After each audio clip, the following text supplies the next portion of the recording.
365 대화를 위한 성경 통독 시간입니다. 11월 28일 332일차입니다.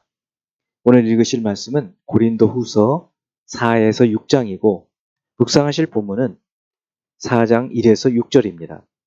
말씀의 개요입니다. 사도직에 대한 변증 후 4장부터 5장 10절까지는 사도의 사도직 수행의 자세를 말하고 있습니다. 4장 1에서 6절은 오직 진리를 나타내므로 그리스도의 주 되신 것과 예수를 위하여 자신이 종된 것을 전파한다는 선언. 7에서 15절은 보배이신 예수 그리스도를 가졌기 때문에 약함과 죽음 가운데에서도 강하고 생명이 나타나는 사역을 행함으로 하나님께 영광을 돌린다는 것. 16에서 18절은 겉사람과 보이는 것은 잠깐이지만 속사람과 보이지 않는 그 영원함을 소망하고 있음을 말하고 있습니다. 5장 1에서 5절은 하늘에 있는 영원한 집으로 덧입기를 사모하라는 것.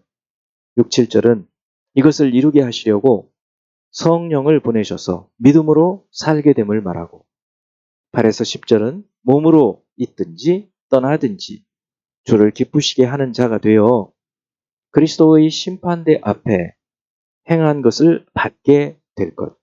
11, 12절은 사도의 직분을 고린도 교회가 잘 알게 되도록 촉구하고 13에서 15절은 그리스도의 강건하시는 사랑 때문에 사도직을 행한다는 것.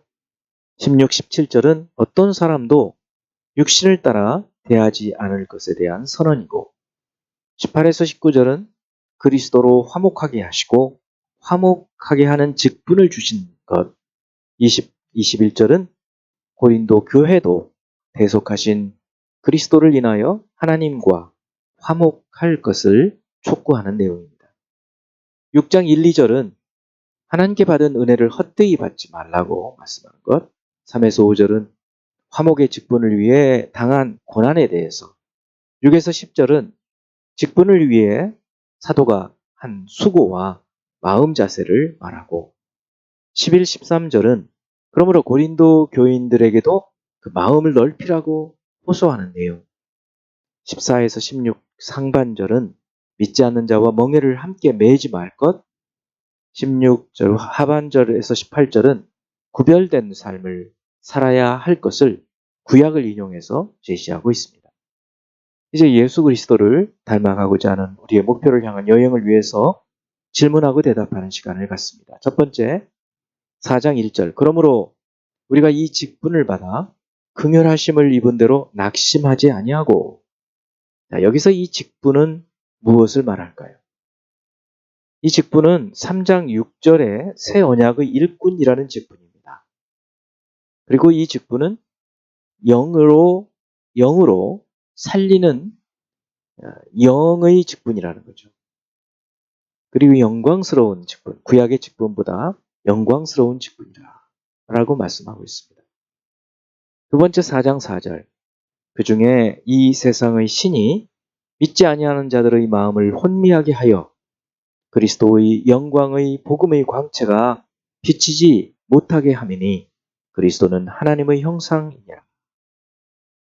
자, 여기서 그 중에 이 세상의 신이 믿지 아니하는 자들의 마음을 혼미하게 하여 그리스도의 영광의 복음의 광채가 비치지 못하게 한 이 그 결과가 무엇일까요?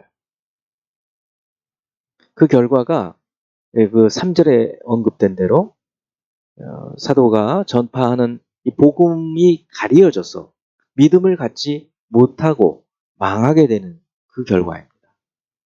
현재에도 복음을 들어도 깨닫지 못하고 믿음을 갖지 못하는 것은 바로 이 세상의 신, 바로 사탄이 사람들의 마음을 혼미하게 해서 그렇게 깨닫지 못하고 그러므로 하나님의 영광의 그 그리스도를 믿지 못하고 영광에 들어가지 못하는 것을 말하고 있는 것입니다.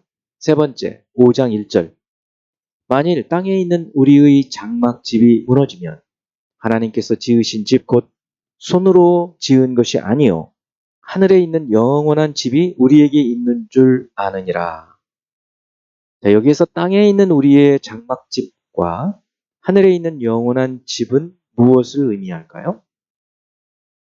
땅에 있는 우리의 장막집은 일시적이고 유한한 이 세상의 몸을 의미합니다. 그리고 하늘에 있는 영원한 집은 죽음 이후에 변화될 우리들의 몸을 가리키고 있는 거죠. 만일 땅에 있는 우리의 장막집이 무너지면 하나님께서 지으신 집, 곧 손으로 지은 것이 아니요 하늘에 있는 영원한 집이 우리에게 있는 줄 아느니라. 네 번째, 5장 16절. 그러므로 우리가 이제부터는 어떤 사람도 육신을 따라 알지 아니하노라. 비록 우리가 그리스도도 육신을 따라 알았으나 이제부터는 그같이 알지 아니하노라. 자, 여기서 육신을 따라라는 말은 어떤 의미일까요? 육신을 따라는 세상적 방식과 인간적 기준으로 사람을 평가하거나 그리스도를 평가하는 것을 말합니다. 사도 바울은 그리스도를 만나기 전에 그리스도를 육신을 따라 알았고 성도들을 육신을 따라 판단했었습니다. 그러나 예수 그리스도를 만난 후 지금은 하나님의 아들 예수 그리스도 안에서 새로운 피조물로 자신도 보고 성도들도 보고 그리스도도 본다. 그런 말씀입니다. 다섯 번째, 6장 8절. 영광과 욕됨으로 그러했으며 악한 이름과 아름다운 이름으로 그러했느니라. 우리는 속이는 자 같으나 참되고. 이 말씀은 어떤 의미일까요? 영광과 욕됨으로 그러했으며는 사도가 그의 그 화목하게 하는 직분을 행할 때 영광스러운 일도 있었지만 모욕을 당하는 때도 있었다.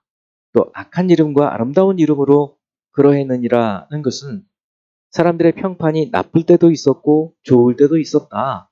그것을 말하고 있는 것입니다. 또 사도는 사람을 속이는 사기꾼이라는 욕을 먹을 때도 있었지만 실제로는 참되다라는 것을 말하고 있는 것입니다. 복음을 전할 때 사람들에게 당하는 어떤 모욕, 또 수모, 사람들의 평가 이런 것들을 말하죠. 우리는 하나님의 평가를 늘 염두에 두고 참되신 그 하나님의 기준을 따라서 살아가야 할 것입니다. 이제 한 구절의 말씀을 묵상하여 교훈으로 삼고 기도하는 시간을 갖습니다. 5장 21절. 그러므로 우리가 그리스도를 대신하여 사신이 되어 하나님의 우리를 통하여 너희를 권면하시는 것 같이 그리스도를 대신하여 간청하노니 너희는 하나님과 화목하라. 하나님이 죄를 알지도 못하는 이를 우리를 대신하여 죄로 삼으신 것은 우리로 하여금 그 안에서 하나님의 의가 되게 하려 하심이라. 예수 그리스도와 화목하게 되면 사실 그 화목하게 되는 것은 하나님께서 예수 그리스도를 화목 제물로 속죄 제물로 받으셨기 때문에 우리가 하나님과 화목하게 된 거죠. 화목하게 된 후 사도와 그리고 복음의 사역자들은 그리스도를 대신하여 이제는 사신, 대사가 되어서 사람들에게 권면하죠. 그리스도를 대신해서 하나님과 화목하라고 하는 것입니다. 그러한 사역을 감당하게 되는 것이죠. 예수 그리스도는 하나님의 의가 되고 우리의 의가 되는 것입니다. 기도하겠습니다. 하나님 아버지, 그리스도 예수의 속죄로 우리가 하나님 앞에서 의로움을 입게 하여 주심을 감사합니다. 이제는 그 의로 말미암아 하나님 앞에 담대히 나가고 하나님과 화목하게 되었고 뿐만 아니라 화목하게 하는 직분까지 맡아서 섬기게 하심을 감사합니다. 바로 그와 같은 사명을 따라서 행할 수 있는 저희들이 되게 하시고 늘 주님과 화목한 삶을 살게 하여 주옵소서. 또한 세상을 그리스도 이름으로 화목하게 할 수 있는 그 사명 감당케 하여 주옵소서. 예수 그리스도 이름으로 기도합니다. 아멘.